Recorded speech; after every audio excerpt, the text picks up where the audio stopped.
Depuis presque 2 ans, tous les jours sur ma chaîne, je pars à la découverte des restaurants que je teste, des cuisines du monde, des concepts de restauration. J'avais dit que cette année, de plus en plus, j'allais aller manger avec des artistes, des acteurs, des humoristes, des chanteurs, des rappeurs.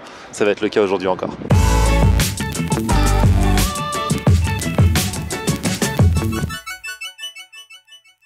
Salut tout le monde, bienvenue, nouveau vlog aujourd'hui. Alors aujourd'hui, bon, on va pas faire durer le suspense, ça sert à rien, vous avez vu le titre de la vidéo. On va manger avec Christophe Willem, vous le connaissez, plus de 10 ans de carrière. Le grand public l'avait découvert en 2006 lors de la Nouvelle Star. Dès son premier album, il avait cartonné. Là, il vient d'en sortir un nouveau qui s'appelle Rio. Donc forcément, Rio, Brésil. Je pense que c'est pas un hasard s'il a choisi un restaurant brésilien. Je suis devant, ça s'appelle Gabriela. C'est à Paris. Donc aujourd'hui, on va manger brésilien, ça tombe bien, on l'a encore jamais fait sur ma chaîne. C'est le jour ou jamais. Go!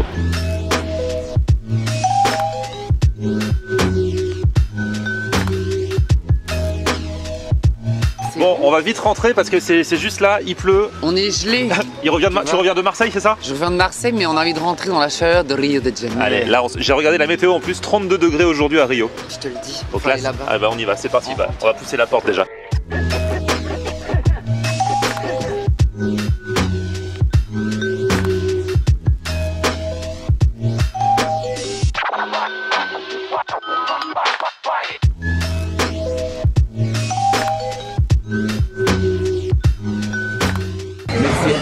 Ah ouais, franchement, niveau déco. Bon, il y a Christophe qui essaye d'adopter le chien. Là pour l'instant ça marche pas. Mais ils sont hautains. Ils sont hautains. Mais c'est ça que j'aime bien, tu vois. Et alors le midi vous avez des formules déjeuner ou alors une partie des plats du soir disponible le midi. Ah, okay. Alors, quel plat par exemple? Ça c'est les plats du jour. Voilà, ça c'est les plats du jour. Sinon vous avez la fameuse feijoada, picanha ou le vatapa. Ah, le plat national, la feijoada. Voilà, exactement. Qu'est-ce qu'on va manger? C'est la Alors, bonne question. ton album s'appelle Rio. Donc ça. forcément, on s'est dit on va dans un resto brésilien. Il n'y a pas eu trop de mal à faire le rapprochement. Un resto chinois, par exemple, ça aurait fait bizarre. On aurait pu. Mais s'il s'appelle Rio, c'est parce qu'à la base, t'as un petit affect pour le Brésil, En j'imagine. fait, je suis parti là-bas pour les JO l'année dernière. En fait, je chantais au Club France. Avec la francophonie, je connaissais pas du tout et j'ai adoré cette ville. Tu vois, ce que tu vois ici, un peu le décor qu'il y a, le côté plein de couleurs, le côté où tu as les trucs qui sont mis comme ça, posés, ça te semble mis à l'arrache. En fait, ça fait un espèce de décor improbable. Ben, c'est à l'image de ce qu'il a vu. Ah ouais, ça ressemble vraiment, parce que c'est vrai que c'est un petit peu un gloubi-boulga de décor là. Mais c'est ça que j'adore, moi. Du coup, voilà, cette ville m'a inspiré, surtout la mentalité des gens. Sur le côté, les gens sont décontractés, ils prennent le temps de vivre et du coup, je trouve que quand tu reviens ici, tu te dis putain, nous on prend pas vraiment le temps de vivre comme eux et donc c'est agréable. Et culinairement parlant, t'as kiffé aussi? On va tester parce que. T'as pas trop mangé là-bas? Si, mais j'ai mangé un truc là-bas qu'il n'y a pas ici parce que je crois qu'ils se sont dit on va pas l'exporter le truc. Ah d'accord, ça ressemblait à quoi? Un espèce de glace aux racines de quelque chose, mais c'était très chelou. Ah donc c'était du sucré, mais là, ça veut dire que là-bas t'as pas mangé vraiment local? Bah pas trop, parce qu'en vrai, comme j'étais souvent au Club France, tu te faisais manger français. En fait, ce que j'ai mangé local, c'est des caipirinhas. Ça, j'en ai pris pas mal. Ça nourrit, hein, ça nourrit. Avec modération, bien sûr, hein. Attention. Toujours. La feijoada, donc c'est le plat national. Hein. Travers de porc, saucisses et poitrines fumées mijotées dans l'haricot noir, riz nature, farine de manioc au beurre, chou vert, orange et piment. Non, mais je crois que le picadinho, là, ouais. Ça, c'est bon. Je crois que j'en ai mangé. Émincé de bœuf, sauce légumes frais, riz nature, frites de manioc, ça, c'est pas mal, je crois. D'accord. Les bolinos, je sais pas quoi, là, ouais. C'est comme des beignets, en fait. Des beignets à la viande. Mais t'en as la viande, t'en as au... Bah là, t'en as au poulet et au fromage, ça s'appelle salgadinhos. Et t'en as au poisson à cras de poisson et crevettes séchées. Moi, tous ces genres de trucs, là, je kiffe trop. Alors, c'est vous qui allez m'aider. Allez-y. Entre picanha, machin, tu vois, ou celui-là, ou celui-là. Si tu aimes la viande, c'est de la viande d'Argentine, la picanha, elle est vraiment top. Donc ça, alors. Saignant. On va pas apprendre. On essaye saignant, ici ça va pas, on met à point. Parce que la viande est très très bonne, vraiment. On est sûr. Certain. Parce que j'ai du mal quand il y a du sang. Ils mangent pas saignant alors que ça se mange saignant, ça. Mais apparemment. oui, mais ça, ouais. Non mais c'est vrai, la viande est vraiment très très bonne. Et alors, il y a un petit Coca Light ou zéro? Bon, donc on le répète, l'album s'appelle Rio. tu vois. Et alors, Rio, en fait, c'est pas un album de chansons brésiliennes, il y en a qui vont croire ça. de samba ou de trucs comme ça, non mais faut prévenir. Voilà, Rio, c'est un peu le décor de certaines chansons en fait. En fait, c'est l'inspiration des textes. Voilà, ok. Tu vois. Donc il y a une chanson qui s'appelle Copacabana qui parle première. sur la différence entre le côté saccadé et des fois trop oppressant qu'on a ici et la facilité de vivre tranquillement à Rio. Il y en a une évidemment qui s'appelle Rio, qui est plus sur le côté, sur la sensualité, sur le rapport au corps qu'il y a à Rio et au Brésil en général, parce que comme c'est un pays évidemment où il fait chaud, et donc il y a un rapport décomplexé au corps là-bas qui est très différent de ce qu'on a ici. Des thèmes très variés, mais qui sont mis en relief par rapport à ce que j'ai pu ressentir là-bas. Donc il est dans les bacs, après tu vas partir en tournée en 2018. Ouais, tournée à partir de mars. Donc il va falloir bien manger pour tenir le coup. Bah je te confirme. On va s'occuper de toi aujourd'hui là, ça va bientôt arriver avec les entrées. Cochine di frango, donc ça c'est au poulet, et boino de queijo fromage et pimenta malagueta. Ah. Vas-y, pioche. Oh là là. Non mais une tuerie carrément. Vas-y, je vais essayer. Je vais le manger sans, Non mais sans même piment dans un malheureux. premier temps. Ah ouais, c'est vrai? Ah bah si. Bon d'accord, malheureux. Hop, un tout petit peu. Hein. Oh là là. Ça pique beaucoup beaucoup? Non mais c'est hyper bon. D'accord. Mais tu verras le résultat plus tard. C'est bon. Alors t'as vu? Et l'autre, alors t'as vu? Genre c'est moi qui l'ai fait. Donc est-ce que tu valides déjà cette première découverte culinaire? De toute façon, pour être tout à fait honnête, je suis allé voir le menu avant de venir. Et je me suis dit, tous ces petits trucs de boucher doré, machin et tout, Allez. ça a obligé, c'est de la bombe, je mange que ça. Tout ce qu'il y a aussi, empanadas, tout ça. Je dis tout ce qui est petits chaussons, quel que soit le pays. Dès que c'est un beignet frit ou un chausson à la viande, à quelque chose, peu importe le nom, c'est toujours ma cam. Tout ce qui est bien gras donc. Bah ouais, j'avoue. Voilà, bah c'est le problème. J'avoue que dans mes vidéos, on mange souvent bien gras. Hein. Moi je reprends un autre, dis donc. Toi, tu manges comment en général? T'es un mec genre healthy ou pas? C'est des périodes.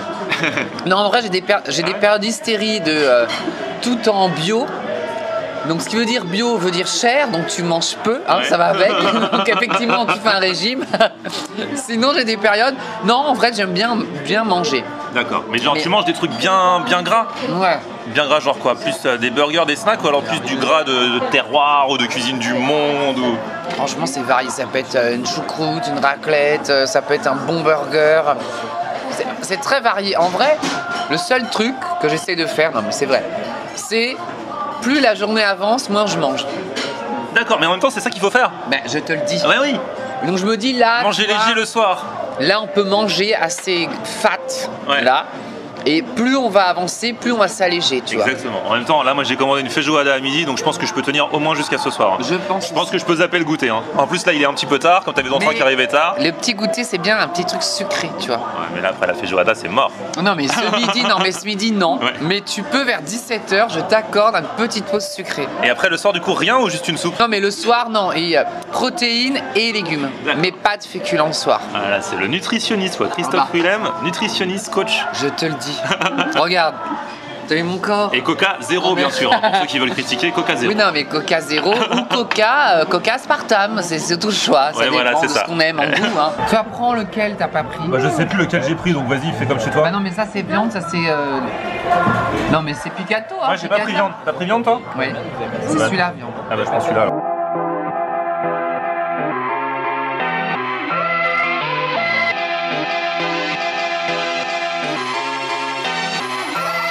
C'est vraiment très bon. C'est pas bien, mais moi, je pourrais me faire un repas que de ça, quoi. Non, mais moi aussi. Ah ouais, moi aussi. C'est le genre de truc, tu picortes, tu t'aperçois pas que tu manges. C'est traître. Dans les restos indiens, les Ouais. cheese naan, je m'en mangeais 3 kilos. J'adore. Mais cheese naan, c'est fou. Oh là là, attention, chef, on lance les plats, là. Bonjour. Allez, on y va. Alors, c'est quoi et quoi, ça? Ça, c'est quoi? Ça, c'est la picanha. C'est une viande typique brésilienne avec des fruits de manioc et des haricots noirs. Ouais. Et là, je suis en train de lancer le plat national qui s'appelle la feijoada. Ah, ça, c'est pour moi, ça. Ouais. Du coup, dans la feijoada, vous pouvez me rappeler ce qu'il y a? Alors, la feijoada, c'est un plat national en fait qui a viande de porc fumée avec l'haricot noir. Il y a de l'ail, de laurier. Du coup, c'est un plat en sauce. C'est un plat en sauce. C'est une cuisson très lente 2h30, 3h. Voilà, c'est un plat typique du Brésil. C'est le plat national en fait. Ça fait des années que j'en entends parler, j'en ai encore jamais mangé, ça va être ma première. Voilà. L'image de la feijoada est entre vos mains. Depuis 15 ans, on fait la cuisine, donc on va voir. Normalement, ça devrait le faire. Merci. Ça, c'est le chimichurri. Donc, vous badigeonnez la viande avec le chimichurri, les frites de manioc, l'haricot, voilà. Ok. Parfait. Et la viande, elle a l'air d'être... Non mais avoue que c'est classe ou pas? mais la viande, Eh franchement, t'as vu ce gros morceau de viande? Feijoada. Ah, Le plat national. Non mais c'est parfait, tu vois. Là vous êtes dégoûté de pas avoir pris mon plat. Non mais et donc du coup ça va, c'est pas saigné, c'est pas je trop vais saignant. goûter. Normalement, honnêtement, tous ceux qui me font confiance regardez. me disent merci. Oh Ah. là. Non mais on verra plus tard. Parce que lui il a trop peur du sang, donc on va voir. Oui. On a le sang des animaux. Le sang humain me gêne pas. D'accord. Mais c'est marrant les frites. T'as goûté les frites de manioc? Parce qu'on dirait vraiment des frites de pommes de terre au Ouais. premier abord. Mais absolument pas. Ça n'a pas du tout ce goût là. Non. Mais c'est original. Et t'aimes ou pas? Bah, ça manque un peu de shell. Quand on dit c'est original, c'est à double tranchant. C'est trompeur, tu vois. Moi une fois j'ai une amie, je lui ai dit j'ai mangé des frites de manioc, et elle m'a dit c'est où manioc? Mon Dieu Seigneur. Oh non, j'attends. Je te promets, c'est Mais vrai. attends, moi, True tu sais- story, Ah, j'ai non. fait une dédicace. Non mais attends. Moi le pire. Non mais attends, je vais vous donner le dossier qui tue. Moi j'ai 2 dossiers traumatisants dans ma vie. Le premier, c'est que j'ai découvert que la chanson d'Eddie Mitchell, c'était sur la route de Memphis. Parce que en faisant un karaoké avec mes parents à 14 ans. Parce qu'en fait, jusqu'à pensais là, c'était je quoi pensais qu'ils disaient sur la route de Memphis. Et j'étais choquée. Quand mes parents dans la bagnole, en écoutant genre Chéri FM, ils étaient là sur la route de Memphis. Et j'étais là petit, j'ai dit mais c'est incroyable de chanter une chanson pareille. Tu sais, j'étais choquée. Deuxième choc. Elle était déjà bonne celle-là. Non mais attends, l'autre c'est pire. Parce que l'autre c'est aussi, je crois, à 13 ans. Je vais un jour dans une crêperie, il y avait écrit œuf à cheval. Et j'étais avec une pote à moi, j'ai jamais goûté un œuf de cheval. C'est quand même hyper bizarre, un truc comme ça. Alors on teste. Bon allez, teste ta viande là parce que franchement ça va être une sacrée viande. Oui, mais Est-ce que le saignant va passer? est-ce que le sang... T'as peur là-bas? Et il y a le patron qui regarde au loin là. Oui, C'est lui qui a dit de prendre saignant. eh oui. Ah non, faut tremper là-dedans, tu m'as dit. Non mais c'est pas mal, tu vois. Faut que j'avoue que la viande est bonne. Donc elle se mange bien saignante. Normalement, c'est saignant, mais après, c'est selon. Non mais je reconnais, tu vois. Non mais c'est hyper bon. En vrai, c'est hyper bon. Ça a l'air. Et franchement. on aime bien les noms, tu vois, chimichurri. Moi j'aime bien. C'est pas mal. Validation. Ouais. Mais t'aurais préféré à point, tu penses? Ouais. C'est bon, mais comme t'as peur du saignant, t'aurais été plus serein si ça avait été à point. Voilà. Voilà, c'est ça. Mais c'est bon. Si je dois courir à l'autre bout de Rio, traverser la ville, Je vais goûter la viande de ma feijoada, il paraît que c'est bien tendre. Ça mijote longtemps. Ah, c'est bon. Franchement. pas qu'il est trop tard pour danser le slow. Revoir ton sourire, tes lèvres. Au Costa Rica, j'ai mangé du riz et des haricots noirs pendant une semaine. Et donc là, aujourd'hui, bah, rebelote. Non, c'est bon. Là, c'est vrai que la viande est super bonne, super tendre. Faut que tu goûtes un peu de... Tiens, tu veux goûter ça? Mais tu veux absolument, je goûte. Bah, c'est pour que tu Donne-moi saches. ce bout. Ce bout-là? Sinon, tu Bah, peux en je prendre un donne-moi autre. ce bout. Ah, voilà. C'est le plat national, ça. C'est bon. Ça rigole pas. Très bonne découverte. Ce resto, en tout cas, a l'air super bien. Mais vraiment. Même pour l'ambiance. Moi, ce que j'ai privilégié avant tout dans un resto, c'est ce qu'on y mange. C'est-à-dire que même si la déco est pas bien, c'est pas grave. Je préfère que la déco soit pas bien et que la bouffe soit bonne, plutôt là, que le il y a les contraire. deux, hein. Là, il y a les deux. La morale de l'histoire, ce resto. Alors. Vas-y. C'est toi. Aujourd'hui, c'est toi qui fais la conclusion. Je vais faire la conclusion. La conclusion, c'est que vous voulez une ambiance sympa. Que vous savez que d'aller au Brésil, c'est quand même un peu cher et vous êtes dans une restriction budgétaire, je vous conseille de venir dans ce restaurant. Non, mais parce que en 1, le décor, on valide. Sur 10, tu mets combien? Ah bah je mets 10 sur 10 parce que j'ai jamais vu un truc aussi abouti. C'est chargé, mais en même temps, ça a l'air d'être chargé comme au Brésil. Mais Donc c'est c'est pas surchargé en fait. En fait, ça fait pas décor en carton-pâte. Ça Et ça fait fait un pas truc kitsch. typique. Ouais, Ouais, voilà. c'est typique de ce qu'on voit là-bas. Donc décor, on met 10. Service, on va mettre 10. parce Ouais, qu'ils ils sont étaient bien, vraiment ils étaient sympas. bien. Et la bouffe, on va mettre 10 aussi. En vrai. En frais. Non mais c'est pareil. L'intérêt c'est que quand vous êtes dans ce genre de resto, je trouve, c'est que si vous voulez manger quelque chose de typique mis à la sauce française, c'est pas la peine. Si vous mangez un truc typique qui est vraiment avoir l'impression de manger les saveurs de là-bas, et bah c'est vraiment l'endroit où il faut venir. Ça te va ou pas? Voilà, tout à fait. Et alors comme tu as bien promu le restaurant, je vais promouvoir l'album. Voilà. Donc vous venez manger, vous écoutez l'album avant ou après, pendant, vous discutez avec vos amis si vous avez des amis. Et voilà l'album Rio de Christophe Willem. Voilà. Et Rio était donc sa source d'inspiration. Et là, alors maintenant qu'en plus tu as mangé vraiment brésilien, je me demande quel sera le prochain album. Mais je ne sais pas. Bon, merci beaucoup Christophe. Mais de rien. À très vite. On met le clip pour ceux qui l'ont pas vu dans la barre d'infos, le clip de Rio. Et puis à la prochaine. Et puis là du coup je rejoins la radio, je vais rester dans l'ambiance latino, tu vois. Très bien, au moins dans le thème. Exactement. Ciao. Bon là je sors du resto, c'est vrai qu'on a été déconnecté pendant 1 heure. On était dans l'ambiance brésilienne, la déco, il faisait bon, il faisait chaud. Là on est à Paris à nouveau, il pleut, c'est pas grave. J'espère que vous aurez kiffé cette vidéo avec Christophe Willem qui était super cool. On se retrouve très bientôt. Si vous voulez que je reçoive certains artistes, vous pouvez me le dire aussi. Et puis sinon on continue les vidéos normales et vous pouvez continuer de voter pour les FOA Awards, pour votre resto préféré de l'année, votre vidéo préférée, votre fast-food préféré. Je vous mets le lien là encore en barre d'infos. On se retrouve très vite, petit pouce vers le haut si vous avez kiffé cette vidéo. Et puis abonnez-vous à ma chaîne. On se retrouve aussi sur mon Facebook, Florian Honner, et Twitter, Snapchat, Instagram, c'est aussi Florian Honner. A plus.